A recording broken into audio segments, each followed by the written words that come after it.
당신은 터널 끝의 빛을 들어본 적 있습니까?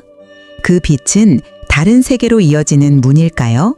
아니면 마지막 순간에 뇌가 만들어낸 환영일까요?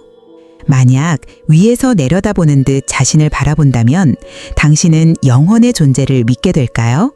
그리고 그 빛 너머에는 과연 무엇이 기다리고 있을까요? 평안한 하루 되시길 바랍니다. 저는 전생의 기억입니다. 오늘 우리는 삶과 죽음의 경계가 그 어느 때보다도 얇아지는 순간으로 들어갑니다. 첫 질문은 이것입니다. 터널 끝의 빛, 임사체험은 실제일까 아니면 단순한 환각일까? 이후 서울의 한 응급실에서 실제로 일어난 이야기로 이어집니다. 심장이 멈춘 뒤 5분간 몸 밖을 떠나 있었다는 한 환자의 체험담이지요. 그리고 마지막으로 우리는 묻습니다. 죽음 직후 영혼 앞에는 어떤 길이 펼쳐질까? 혹시 이 순간에 대해 스스로 물어본 적이 있다면 오늘 함께 기억, 과학, 그리고 믿음의 조각을 이어가 보시죠. 그렇다면 터널 끝의 빛을 본다는 건 과연 무슨 의미일까요? 그것은 다른 세계로 이어지는 문일까요? 아니면 산소가 부족해진 뇌가 만들어낸 단순한 착각일까요? 만약 어느 날 당신이 몸 밖에 서 있다면 그 순간 당신은 공포에 휩싸일까요? 아니면 고요히 받아들일까요? 의학 연구들, 특히 사우샘프턴 대학교의 어웨어 프로젝트는 심장이 멈춘 뒤 다시 살아난 수백 명의 환자들의 증언을 기록했습니다. 그들은 몸을 벗어난 듯 위에서 의료진을 바라보았다고 말합니다. 심지어 의료진의 대화나 행동을 정확히 기억했고 그것이 나중에 사실로 확인되기도 했습니다. 마이클 뉴턴의 저서 영혼의 운명, 데스티니 옵 소울즈에도 비슷한 증언이 나옵니다. 교통사고로 몸을 떠난 한 여성은 의사와 간호사들이 응급처치를 하는 장면을 모두 지켜보았다고 했습니다. 그녀는 대화의 내용, 손의 움직임까지 생생히 기억했고 의식이 돌아온 뒤에도 그 모든 것이 사실임을 확인했습니다. 이런 이야기를 들은 가족들은 두 가지 감정 속에 서 있습니다. 사랑하는 이가 저 세상을 다녀왔다는 희망으로 눈물을 흘리거나 과연 믿어야 할까 하는 혼란 속에 머무르기도 합니다. 신경과학은 다른 해석을 제시합니다. 터널 끝의 빛은 뇌혈류가 줄며 일어나는 시각적 환상 혹은 극심한 고통을 줄이기 위해 뇌에서 분비되는 엔도르핀이 최고의 평온이라는 착각을 만든다고 설명합니다. 또 어떤 학자들은 임사 순간 잠재의식 속에 저장된 장면과 감정들이 영화처럼 재생되며 우리가 삶을 스쳐보는 경험을 한다고 말합니다. 마치 꺼져가는 등잔불이 마지막으로 가장 환하게 빛나듯 그 순간은 영혼의 작별 인사일 수도 있고 혹은 생명이 꺼지기 전 마지막 불꽃일 수도 있습니다. 세계 여러 포럼에는 수천 명이 자신이 겪은 임사체험을 나누고 있습니다. 누군가는 말로 설명할 수 없는 평온을, 또 누군가는 이미 세상을 떠난 가족을 만났다고 고백합니다. 티베트의 바사도 토돌, 사자에서 바도 토돌에서는 영혼이 몸을 떠난 뒤 순수한 빛의 세계를 지난다고 묘사합니다. 서구에서는 터널 끝의 빛은 구원의 상징으로 받아들여집니다. 과연 이 빛은 뇌가 만든 그림자일까요? 아니면 우리를 이끄는 또 하나의 문일까요? 답은 아직 베일에 쌓여 있지만 그 질문 자체가 이미 우리를 삶의 소중함으로 이끌고 있습니다. 그 순간이 당신에게 닥친다면 당신은 돌아오기를 선택하시겠습니까? 아니면 그 문을 넘어가시겠습니까? 그리고 만약 돌아올 수 있다면 당신의 삶은 어떻게 달라질까요? 불교에서는 임종의 찰나를 의식이 다음 세계로 옮겨가는 순간이라 말합니다. 그때의 평온함 혹은 혼란이 영혼의 다음 길에 깊은 영향을 준다고 하지요. 그리고 바로 서울의 한 응급실에서 한 환자가 단 5분간의 몸박 체험을 섞으며 의사와 청중 모두를 침묵하게 만든 이야기가 있습니다. 그날 서울에는 굵은 빗줄기가 쏟아졌습니다. 잿빛 하늘은 도시에 무겁게 내려앉았고 응급실 안은 빨간 경고등이 깜빡이며 의료진의 긴장된 얼굴을 비추고 있었습니다.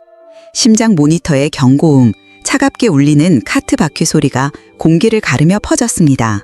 주인공 박준호 씨, 58세. 극심한 흉통 끝에 심장이 멎은 채 실려왔습니다. 창백한 얼굴, 끊어질 듯한 호흡, 그리고 비에 젖은 외투가 그 긴박한 상황을 말해주고 있었습니다. 의사와 간호사들이 분주히 움직이며 명령이 쏟아지고 기구들이 부딪히는 소리가 울렸습니다. 그 순간 준호 씨는 몸이 가벼워지는 것을 느꼈습니다. 보이지 않는 실에 이끌리듯 영혼이 육체에서 분리되는 듯 했지요. 그는 모든 것을 똑똑히 보았습니다. 간호사의 떨리는 손길이 규칙적으로 자신의 가슴을 누르고 주치의는 흔들림 없는 눈빛으로 시간을 외치며 아드레날린 준비라고 지시했습니다. 모든 장면은 슬로우 모션처럼 흘렀고 그는 동시에 환자이자 관찰자가 되었습니다. 그리고 마침내 자신의 심장 소리가 멎었음을 깨닫는 순간 멀리서 밝은 빛이 번져와 그를 따뜻하고 평온한 품으로 초대했습니다. 그 속에서 이미 세상을 떠난 아내가 미소 지으며 고개를 저었습니다. 아직은 아니야. 한쪽 마음은 그 평온 속에 머물고 싶었지만 또 다른 마음은 집에 남겨진 두 아이를 떠올리며 흔들렸습니다. 그 순간 제세동기에 강렬한 충격음이 터져 나왔습니다. 온몸이 요동치며 장면은 산산이 부서졌습니다. 눈을 떴을 때 그는 흰 천장의 병실을 보았습니다. 소독약 냄새가 진동했고 옆에서 딸의 뜨겁고 떨리는 눈물이 자신의 손등에 떨어지고 있었습니다. 그 순간 준호 씨는 깨달았습니다. 자신을 붙잡아둔 것은 바로 딸의 두 손이었다는 것을. 그가 본 빛이 다른 세계의 문이었는지 아니면 단순한 환영이었는지는 알 수 없습니다. 그러나 단 한 가지는 확실했습니다. 이제 그의 인생에서 하루하루는 선물이라는 것. 이 이야기는 준호 씨가 회복 후 직접 나눈 경험담이며 임사체험을 공유하는 모임에서 사람들에게 전한 메시지이기도 했습니다. 살아있는 매 순간을 소중히 여기라. 그리고 우리는 다시 묻습니다. 영혼이 몸을 떠나는 찰나 그 앞에는 과연 무엇이 기다리고 있을까요? 빛으로 이어진 복도의 길이 있을까요? 아니면 우리가 그냥 흘러가는 보이지 않는 공간일까요? 혹은 모든 영혼이 같은 과정을 겪는 것이 아니라 각자의 길과 인연에 따라 전혀 다른 여정을 걷게 되는 것일까요? 마이클 뉴턴의 영혼의 여정에는 취면 퇴행을 통해 많은 사람들이 죽음을 맞이한 순간을 회상한 기록이 나옵니다. 그들은 공통적으로 몸을 떠나는 순간의 가벼움을 느끼고 곧 안개 낀 공간에 나타나 인도자라 불리는 존재들이 다가와 맞이했다고 말합니다. 또한 이미 세상을 떠난 가족이나 지인들이 문 앞에서 기다리고 있었다는 묘사도 자주 등장합니다. 이 이야기를 들은 유족들은 위로를 받으면서도 그리움과 갈증이 더욱 깊어집니다.